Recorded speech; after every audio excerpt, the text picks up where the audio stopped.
Hello, in front of me I've got SsangYong Rexton. In this video I'll show you how to manage Gearbox.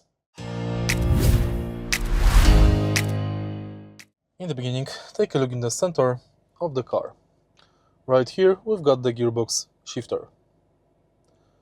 Press brake and now push it downwards to switch from parking to reverse, neutral and drive.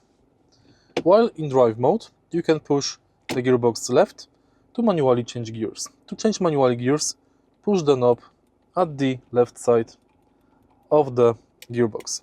You can see current gear mode on the instrument cluster.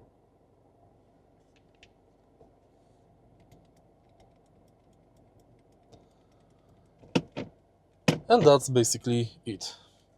If you find this video helpful, please leave like, comment and subscribe.